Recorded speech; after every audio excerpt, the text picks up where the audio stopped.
Good day!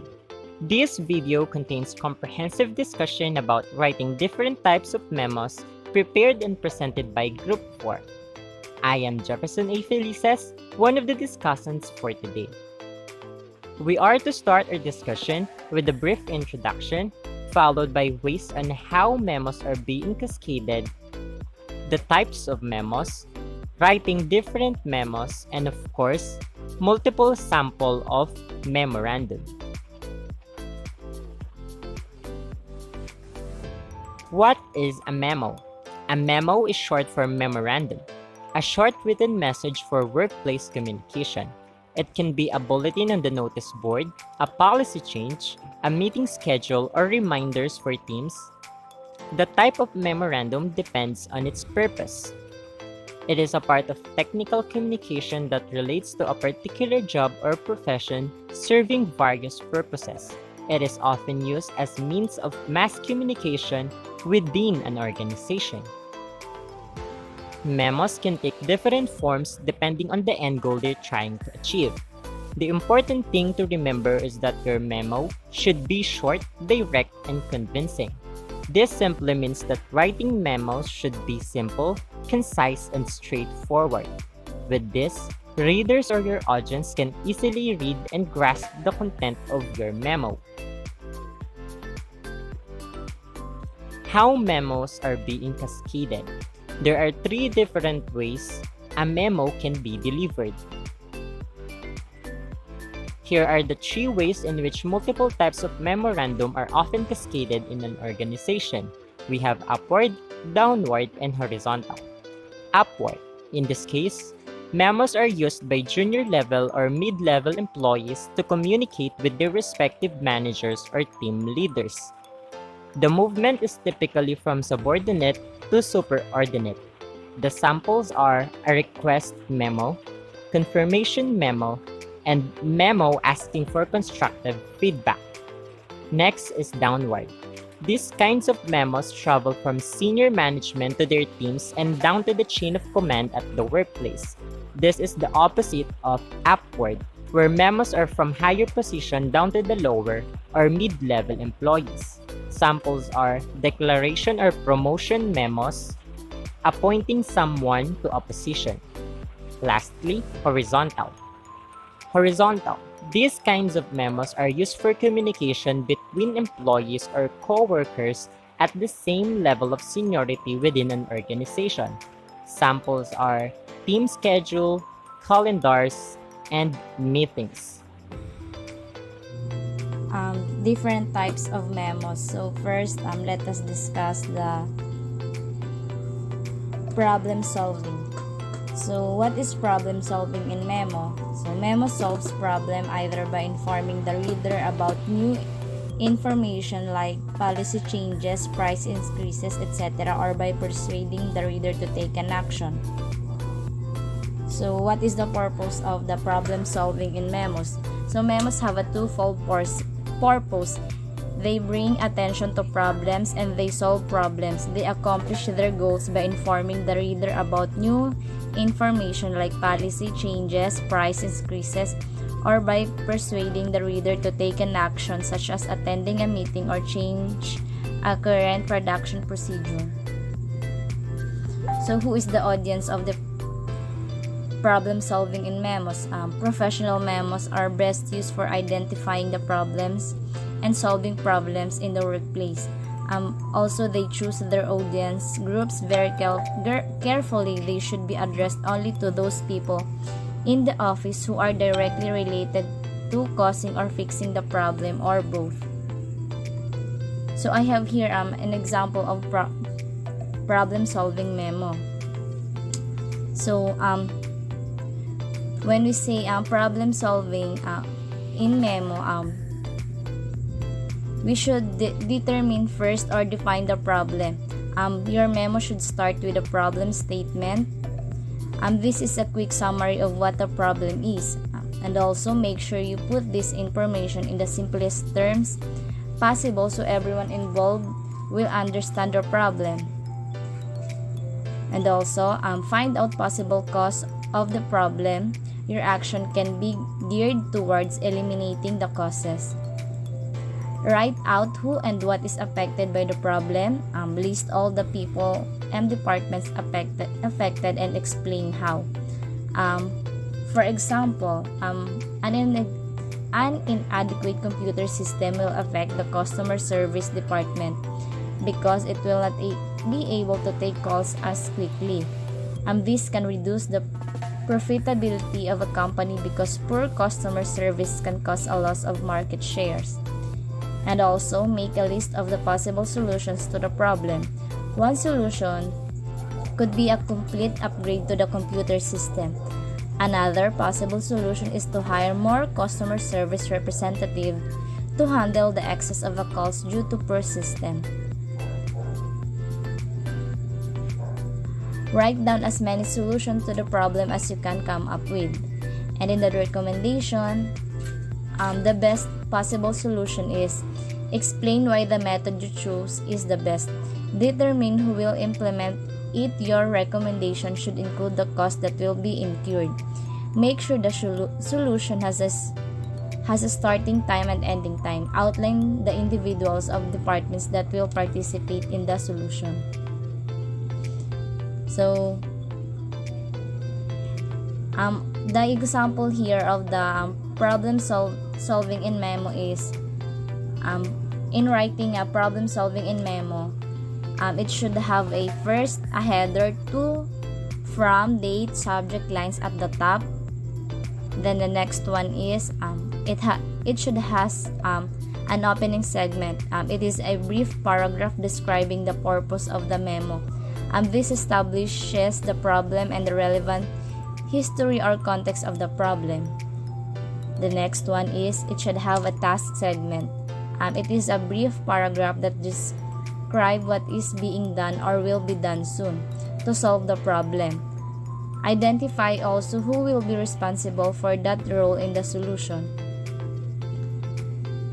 Then the fourth one, it should have a discussion segment. It is a longer paragraph that describes the supporting information to the problem and its resolution.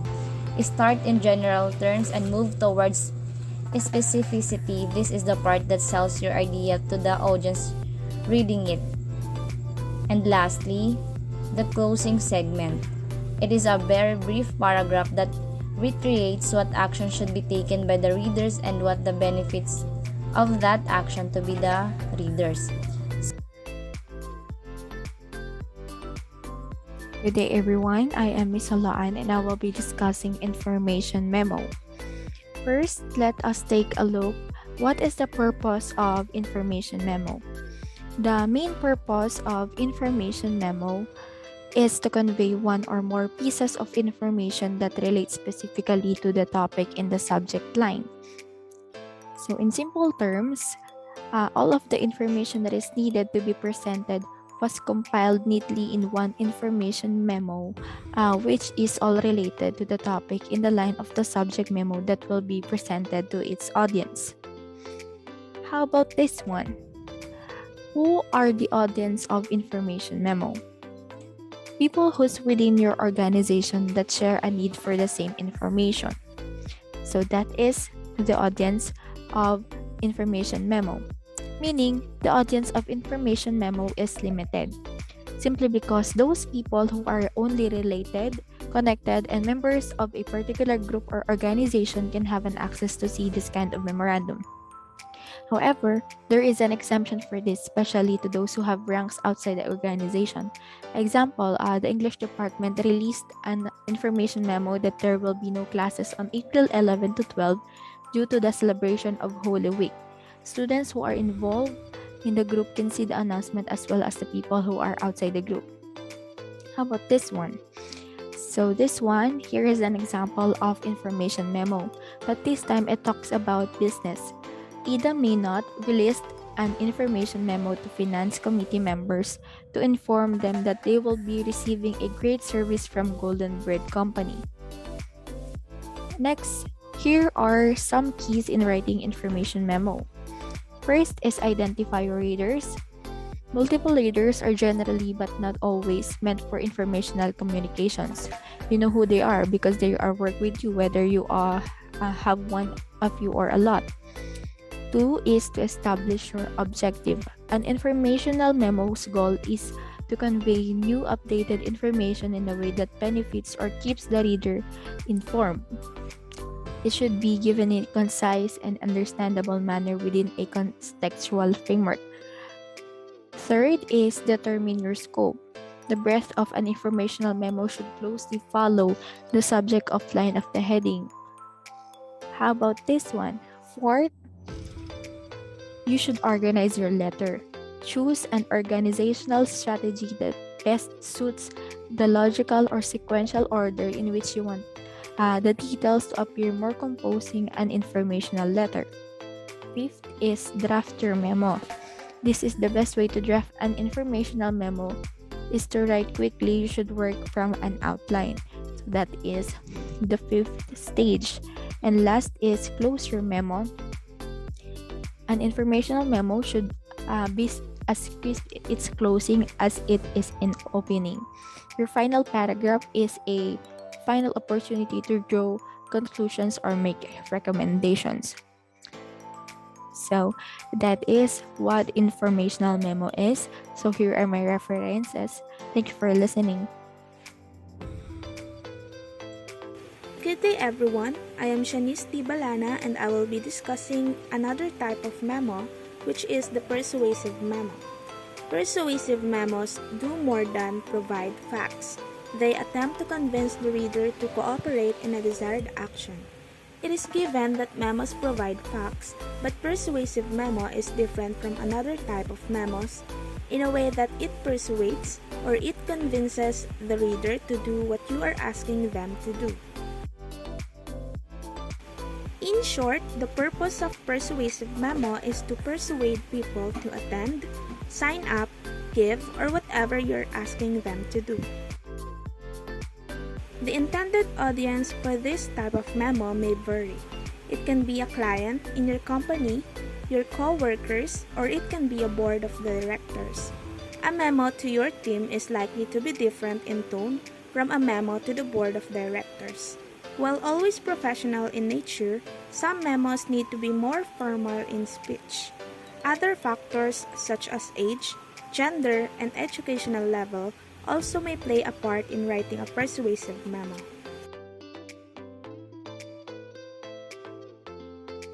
To a client, think about what you'd like to gain. As with all persuasive writing, having a clear goal in mind allows you to craft the rest of the memo in a way that supports that goal. Using a clear and polite tone, you can expand on the reasons the client will want to comply with your request. Here is an example of a persuasive memo to a client. You have to start the memo with a heading. So as you can see in this memo, it started with the recipient, followed by the sender, which can be the name of the company or your name, and then the date and the subject of the memo. For the introduction, in this example, it started with giving backgrounds about the company and how the services benefit the client. Next paragraph includes the introduction of the problem and the idea.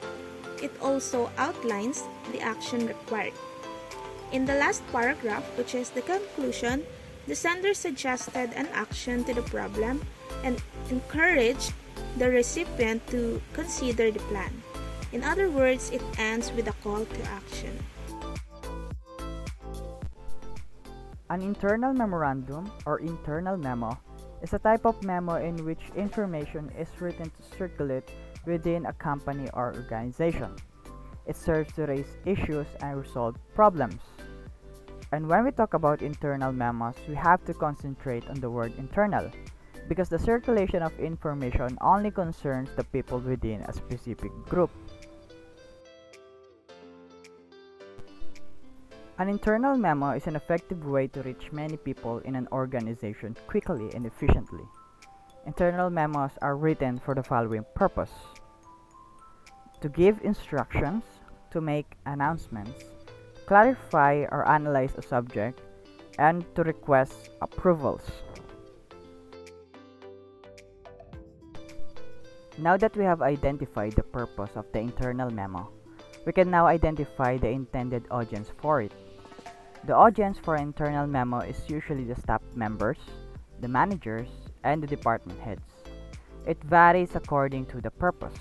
For example, a manager can write an internal memo giving instructions, and so the audience for this memo are the subordinates of the said manager. For making announcements, the usual audiences are those affected, such as the employees, the managers, and other officials within the company or group.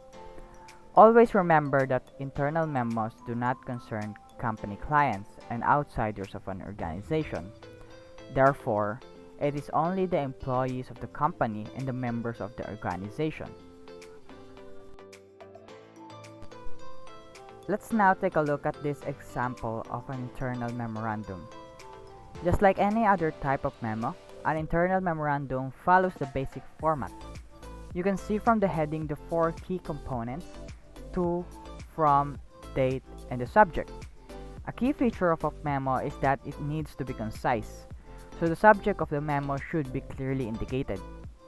In the introduction, the background information, the problem, and the alternative are provided for what will be discussed in the body. The body contains the important information, in this case, the party details. And in the last paragraph or the conclusion, it appeals to the audience to act, in which case to volunteer in organizing the event.